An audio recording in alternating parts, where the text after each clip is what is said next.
Well, what made you leave Colombia first? Yeah. So, okay, two main reasons why I left Colombia. The main one, and a lot of people may already know this, and I'll do a whole video at some point where I break the whole thing down, but I got famous for doing parties. Bills, if you want, maybe, or Mo, if you can bring up my Casey Redbeard Instagram, and then there's a story called PH Party for like Penthouse Party, if we can maybe have that playing. If you guys want to. Casey became the notorious party thrower in Colombia. And we should let the audience know real fast. So, like, one of the things that you did, and you were very well known in Medellin for doing this, is you're probably the only guy that would have parties in Medellin where a bunch of the American expatriate guys will go, and you would not bring escorts or hookers in. No. You would throw huge parties, fantastic ratios, 2-to-1 easily, right? 1.5, whatever it is. And none of the girls were escorts, which, by the way, guys, to do that in Medellin is extremely hard. Yeah. Like, so many girls there are working girls. It's fucking crazy. When I went there with my own two eyes and I saw how many girls there are legit, like, escorts, I was like, what the fuck is this? So you're throwing parties there, and it's not all escorts. So, like, obviously, you're going to make the headlines doing that shit because most guys, when they throw parties, what are they doing? They're getting fucking escorts. One thing about America that we have to understand is, like, I grew up around, like, sitting next to me there was a Japanese kid, then maybe across from me there's an Arab kid, Mexican kid. In Colombia and a lot of other countries, not just Colombia, they're like, oh my God, your skin color and you are a foreigner. You come from a different part of the world. Oh my, I can't even fathom. So they're just very much like foreigners.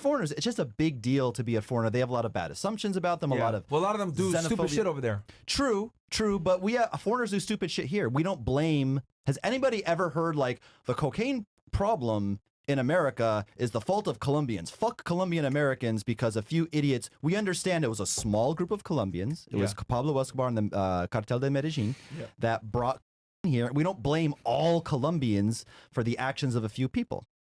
Yeah. Anyway, so back to the question. We were talking about Colombia, why I left, etc. Why you left. The parties. Yeah. So you want to pull it up right now? We have an article I just pulled up about you, actually. You read it off. I found it for No. you. Definitely don't show the article. Okay, cool. No. Definitely don't show the article. Okay. Show my Instagram. And just click PH Party. There's a thing. Well, he became. Trying to make it look terrible. I'll explain. Let me explain the story. So I was using Instagram ads to fill these parties. Just click PH Fiesta. Sorry, like Penthouse Fiesta. So I went through these parties, like 3-to-1, 4-to-1, 5-to-1, penthouse parties. And because I had the idea one day, why would I make plans with one flaky girl that, has a 50% chance of even showing up anyway, and my whole Saturday night might be ruined if she doesn't show up, when I could meet 30, 40, 50 girls in a single night and network and meet cool friends and get amazing content out of it and make money doing it at the same time and build my following and do this and do that, right? So I decided to throw these amazing parties. And I was using Instagram ads was a big part of it to find the girls, right? I would just, show a vertical video like this, and I'd say like, fiesta este fin de semana, like envíame un mensaje si quieres ir a mi fiesta, right? Whatever. And it got really big, and for a while it wasn't a big problem. And then, out of nowhere, some extremist, radical feminists found out I was doing this. They didn't like it. And these are the type of women, like if you look at their previous Twitter posts, they would say things like, hating men is a personality type, and it's my personality type. Or how could we organize to call the man in Medellin? So this is the type of person we're dealing with, right? Miss Andrews, Exactly. And they basically just made up a lot of lies. They said, oh, all the girls that go to his party are underage, and he's a pimp, and he's prostituting all these girls to his gringo friends. There was even like a TikTok about me where it didn't even like lie and say I was a pimp or anything, but it had like this somber music, this like dramatic music, and they were saying like, there's this gringo. Yeah, looks like all these girls are being forced to party, man. It's fucked up, dude. Yeah, you're a trafficker, Clearly held against their will, right? Held against their will, man. So, this TikTok was like, there's this gringo who came to Medellin to throw parties. And y'all can see the ratios. He's not lying, bro. There's literally, that's like a 5-to-1, something crazy, bro. Yeah. And they would say, what the hell?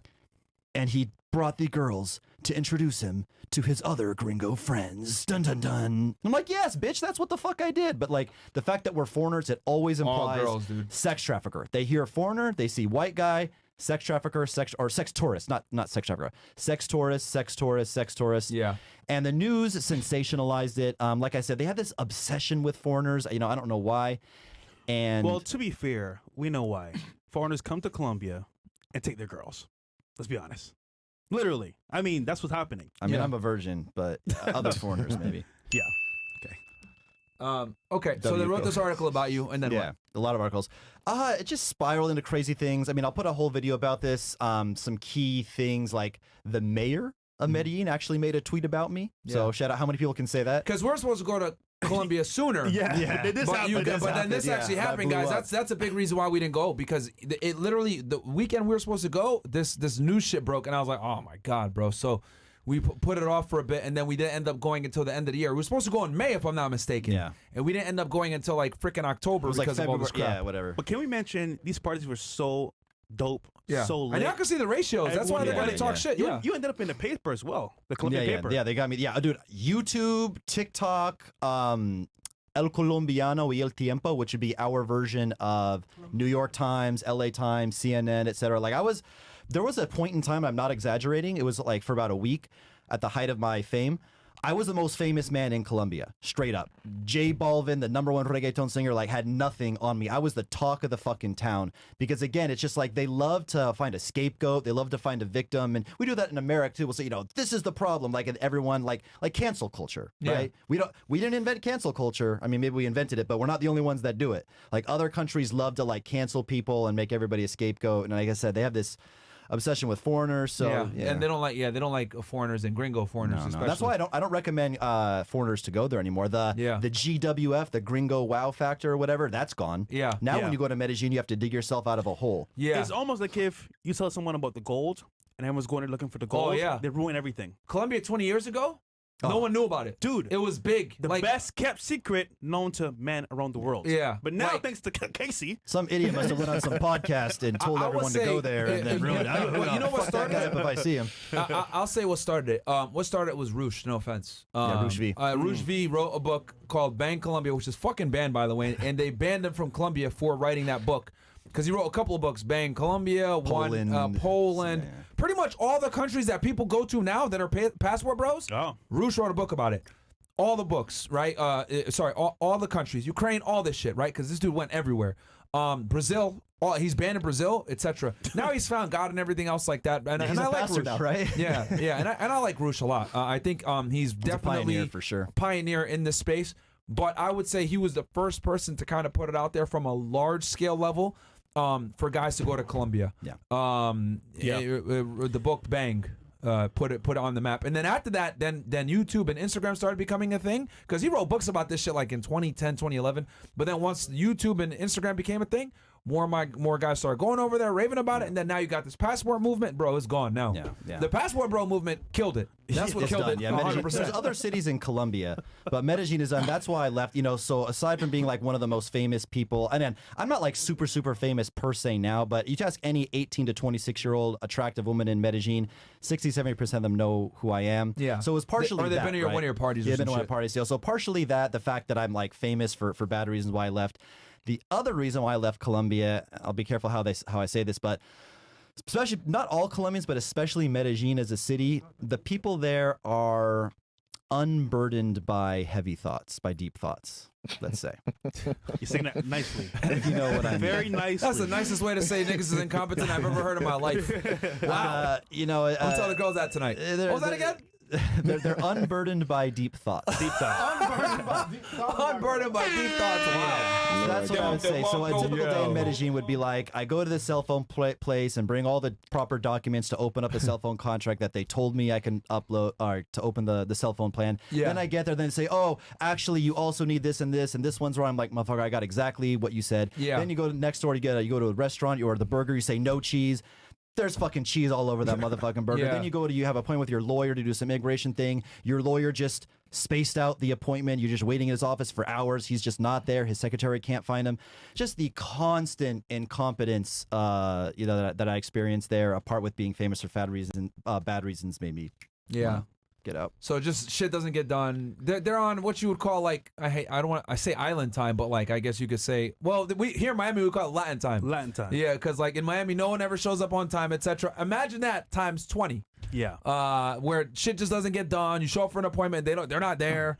So I'll take a trip to Colombia. Pain in the ass. In 2020 with some friends, Carl and them, right? And I was there for like a week. It was cool. It was great. Good food, good views, good women. Only problem was I was bored, bro. Like legit, I was bored because get it. You go to Guadalupe, you go to a couple clubs, eat some good food, chicks. What else is there to do? And the chicks aren't super entertaining in the conversation. Bro, they're all the same. Yeah, they're all carbon They're copy. all the same. Dude, I'm telling you. Yeah. But funny enough, though, they still are better than the average American woman. Yeah. What I will say is, from my experience, there's a guy that went there for the first time with y'all. The girls are cool. They're more polite, more nice, not as annoying. But what I will say is that the thing that pissed me off the most about being there was too many, bro. Like, I couldn't stand that. That's like Dubai. Yeah. Dubai, Palm Jumeirah. Oh, yeah. That was scary, yeah, bro. Oh, Yeah, and that's man. I forgot to mention that too. Yeah, Yeah, like too many huge hookers, bro. percentage of the girls are into work. Yeah, like the a ones matter you of wouldn't fact, believe. half of your game in there in Medellin is you got to screen out working Yes. girls. Yes. That's like 50% of your Actually, them. We know a guy, well, you might not like him that much, but he told us word for word, listen, I could DM somebody's girl, offer them some money, and they're going, bro. That's crazy because they need money, bro. Yeah. So it's wild. Yeah. So like if you're a dude that you pay for boxing, you know, you're cool with that, you're going to love Colombia. But Yeah. if you're like us and you have an issue with that, like you just have a personal issue with it. And we've had this discussion on this podcast a million times. Look, man, y'all want to pay for box? Cool. Go for it. But I just can't do it. I can't bring myself to do it. It's just because I know what the woman views me as, and to me, respect is very important. And if you're paying for box, she can't respect you, bro. Sorry. Yeah. So Agreed. okay, so so basically, you didn't like the quality of life there as far as like, you know, getting shit done or whatever it may be. So you went to Brazil. Yeah. Why Brazil over Yeah. other places? Because there's so many other places that people rave about. Yeah, let's talk about Brazil real quick and then get into some of the online dating stuff, the juice. But yeah, Brazil, why did I pick Brazil? Brazil is if Colombia and America had a baby and it took after like the good parts, the good qualities of both parents, Okay. right? In terms of the education, the intelligence, the higher IQ, but also they're Latinas, they're feminine, they treat their man well, they're very, what's the word, appreciative, feminine, cooperative, all those qualities. Gender norms are more, gender roles are more adhered to. Yeah, yeah. You know, Than here. Sao Paulo can be a little bit like progressive in like the liberal sense, but when you say like a city like Sao Paulo is progressive, you're not talking anything like New York, Yeah. Miami, Yeah. LA. So overall, yeah, I've been very, very happy there. Like I said, I at this point in my time in my career, I have enough notches on my belt, right? I don't need to, you know, smash some stupid girl that I want her to leave. Like we've all been there when we're young, right? You can't stand her. She offers no value. She's not interesting, but she's just so hot. And you just like grit your teeth and then say what you got to say until you can get it in. I have no use. I have no use for This that nigga, anymore. bro. You know, I only wanna everybody been there, man. Every guy can relate. All the Yeah. chat ninjas can relate. All We've you all chat done ninjas that. know what the We've fuck we're all talking done about. that. We're the only podcast that Yeah. talks about this shit, man. Welcome to Fresh and Fit. Keeping it real. So yeah, I just got tired of that, and yeah, I'm loving it. Brazil's an infinitely more difficult dating market, but it's more rewarding. Your especially a city like Sao Paulo, Rio. Again, you're not dealing with short, broke, unburdened by deep thoughts type guys. You're dealing with, you know, richer, taller guys that go to the gym, higher value guys. Huge workout Yes, culture in Brazil too. absolutely. Yeah, Huge there. So in short, yeah, like your competition's cut out for you. You're not just going to go there and be like, oh, I'm 5'10" and a half and have blue eyes, so now I'm the greatest thing. You know, no, you have to have, you know, good social media and or good game in person. But they're more difficult. But if and when you can obtain a Brazilian girl, Do they have the same infinitely more escort rewarding. problem as Miami? As Medellin? Not even close. Yo, Not I even will- close. I will say this The about- girls that I'm dating are like lawyers, Yeah. bank managers. About Colombia, though, this is very actually streamlined. Before you even go to Colombia, go on Tinder, make an account, Yeah. put it to Colombia, and land like a bunch of chicks. So when you get there, Yeah. you got 10 chicks waiting for you. Yeah. And format flake. And guys, please, you have to frame out working girls, bro. Yeah, like that's the hardest part. you guys don't like some of you guys that like are, you know, dating Western countries, the United States, blah blah blah. Like you don't have to do that shit. But here, you in Colombia, you have to do it, bro. You absolutely have to do it. That's And then what not it's only known that, for. there's a bunch of safety situations too. Like you got to make sure that like the chicks aren't gonna go and fucking drug you or some shit, because girls be doing that. Yo. Like, bro, like, yeah. There's a story of a guy that got drugged, wasn't there? Oh, a million Colombia? stories. What do you mean one Recently, story? by the way, the Chinese guy. How was all? Oh, he got kidnapped and murdered, unfortunately. Yeah. Yeah. R.I.P. to that guy. Rest in peace. Damn. Rest in peace to him. But Jay, you want to talk about this as well? Just kidding, bro. What? Like it was last trip. Like he's working all the time though. He's Oh, working yeah, hard. yeah. Yeah, but yeah, you just got to be like that. That's half the game when you're in Colombia. Is you got to just weed out working girls, bro. Like, Yeah. cause unless you want to deal with that bullshit, but it's not. No, man, fuck that.